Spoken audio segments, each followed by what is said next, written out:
This is CBS News Bay Area with Juliette Goodrich. Good evening. It is a first alert weather day because of the wave of rain that's lighting up our radar as we speak. So this is just the first in a parade of storms that will certainly last beyond the weekend. So here's what it looks like out on the roads right now. Be careful. For many of you, it was likely a soggy commute home this evening. It's not an ideal weekend for outdoor activities unless you're willing to brave the rain. And yes, there is quite a significant outdoor event happening at Levi Stadium tomorrow where the Niners take on Green Bay. So, Paul, it looks a little windy right there. So is rain going to interfere with game time?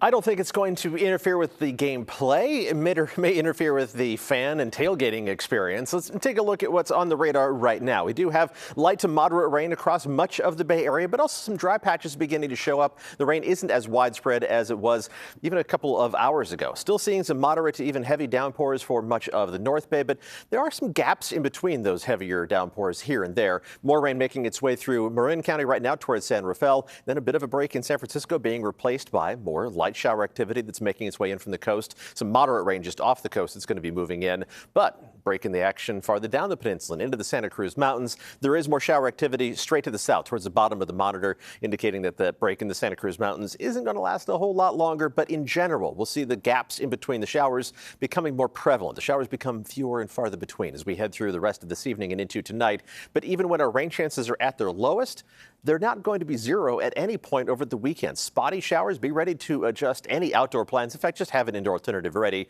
because even the lowest rain chances are not going to be zero. More rain spreading out already by late morning and really spreading out tomorrow afternoon, which is why we anticipate wet conditions at Levi Stadium tomorrow evening. Kickoff is at 5:15. It does look like at least light shower activity is going to prevail throughout the evening, so bring that poncho with you and well, just have fun. We'll have details on the heavier band of rain that's going to follow that up Sunday night and Monday coming up in just a few minutes. Paul, thank you. Less than 24 hours until kickoff at Levi Stadium, and the rain is not dampening any spirits. The faithful are already getting hyped up big time. Our Mary Lee is live in San Jose where she's been spending time with some excited fans. Go, Mary. Go, Mary. Oh, yeah, Jules, it is so much fun out here. Check it out. It is a party out here in San Pedro Square. Gotta love the red and gold. Gotta love the faithful that is here representing. You know, the faithful, they're cheering on our team. They lined up in the rain to support the Niners. We spoke with diehard fans who say nothing to get away tonight. It's worth it. Yeah, it's worth it. It's worth it. So we get a little wet. Yeah. It'll be fine. We'll dry. We've sat through rains, pouring torrential rains during the game, so this is nothing. The faithful shows up anywhere and everywhere. It doesn't matter what city, what stadium, we all come in force. We're the Niner Empire, and we're faithful to the day we die.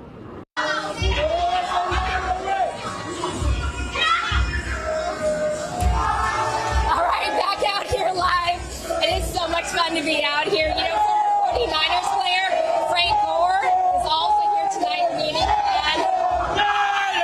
Let's go! They are awesome, aren't they? Go Niners! Love it, Mary. I'm going to text her thank you because she can't hear me say that right now. Anyway, Mary, thank you. All right, the Packers have a notoriously large and well-traveling fan base, so we caught up with some arriving at SFO today. There's two. And they came together en masse at the Packers Everywhere pep rally happening in Palo Alto. The Wisconsinites are taking the chance to enjoy all that the Bay has to offer outside of football before tomorrow's disappointment for them. It was below zero when we left, so we were really enjoying the weather here. And when we won last Saturday night against the Dallas Cowboys, Lori says, we're going to the game, so here we are. We're enjoying the cuisine, the friendliness of the people here. It's been wonderful. And, of course, we're going to win tomorrow.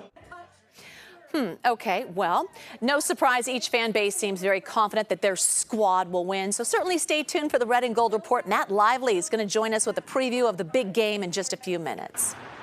All right, let's get caught up on some developing news out of Contra Costa County. BART police seen searching for evidence tonight after a shooting that happened on a platform at the Pittsburgh Center BART station. Details are still scarce. BART says this all happened just before 4. One person was hurt, but no information was released on the shooter. Right now, trains are running through the station, but they are not stopping. Union negotiations with the California State University system at a standstill, meaning a week-long strike looms for the start of the spring semester on Monday. That means around 30,000 university workers at 22 of the 23 state campuses are prepared to go on strike unless a last-second deal happens. They're asking for cost of living raises and regular yearly raises. The union represents about 1,100 plumbers, electricians, carpenters, and more. 29,000 faculty members say they will join them on the picket line. In San Francisco, mysterious flyers are popping up calling for a boycott of Israeli-owned businesses. Now, it's unclear who is behind this coordinated effort. Our Kenny Choi has reaction from one restaurant owner.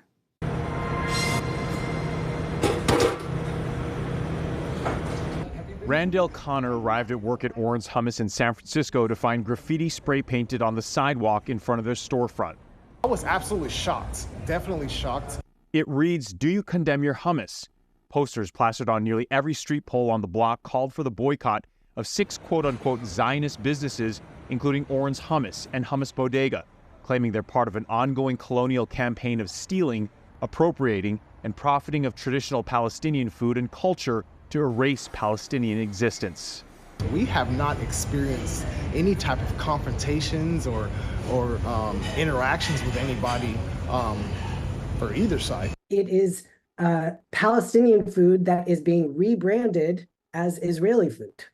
And this is part of Zionist tactics. Micah Bazan is a descendant of Holocaust victims and survivors who did not coordinate the effort, but he and Jewish Voice for Peace Bay Area support the boycott of these businesses. They're supporting the erasure and destruction of Palestinian culture. The flyers also state it's absolutely possible to support authentic Jewish culture and businesses without supporting ethnic cleansing of Palestinians, and say food establishments which offer quote-unquote Israeli cuisine but are actually selling Palestinian food actively participate in the ongoing erasure of Palestinian history. We are very neutral, and we just want to focus on the business that we're in. Connor says another Oren's Hummus location in Palo Alto was also targeted with plastered flyers on its tables and windows. The owner says it has not expressed support for either side of the conflict. They haven't expressed opinions besides just the fear of, being targeted for something that really, is not our focus. If any of these businesses wanted to come out against genocide as anti-Zionist, and also rebrand their tradition, their food as Palestinian food, which would be honest, we would love and support and welcome that. Now the business is caught up in a conflict happening thousands of miles away. Macys has announced that it is closing 5 more of its locations throughout the country, and one of them is right here in the Bay Area. That's the Macys at Bayfair Center in San Leandro. That Macys was among the very first tenants at the mall when it opened in the 1950s. And like many retail locations, Bayfair has seen its decline, a steep decline in foot traffic due to the rise in online shopping. Now there are plans to redevelop the mall into a mix of housing, commercial, and retail space.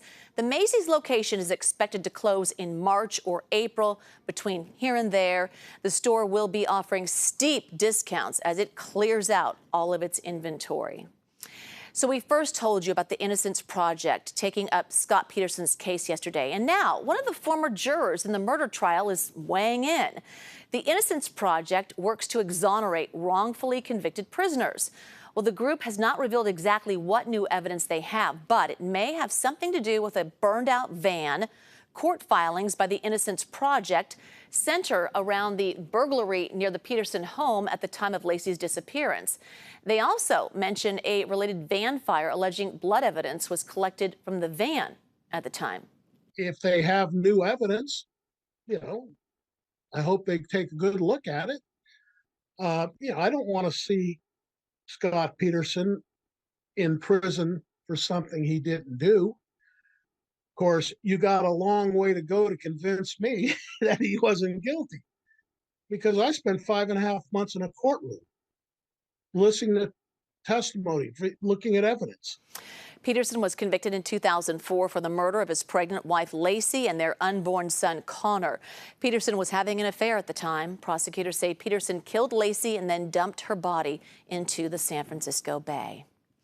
All right, talk about being in the right place at the right time. A police sergeant in West Covina near Los Angeles unwittingly walked into an ongoing robbery at a 7-Eleven store. And in this surveillance video, you can actually see a guy dressed in gray seemingly demand money. The clerk then starts emptying the cash register and puts the money in a plastic bag. And just then, well, an officer walks into the store and notices what's happening and chases the suspect out the door. He was arrested on suspicion of robbery. Okay, so a super fan who attended every Super Bowl in history gets to keep his streak going thanks to a very special surprise. Ron, it's good to meet you. How about 2 tickets to the Super Bowl? Oh my God, you're kidding me. No. Here's a little background. Don Chrisman says he was overwhelmed with emotion when a representative from Verizon showed up at his home in Maine, handed him 2 Super Bowl tickets. Don has been to 57 Super Bowls. He has the memorabilia to prove it. He actually didn't have tickets to Super Bowl 58, and before the surprise, he was kind of on the fence about going. Yeah, I felt I was near the surrender point. It's got to end sometime. But now it lives on again for another year, and we'll see what next year brings.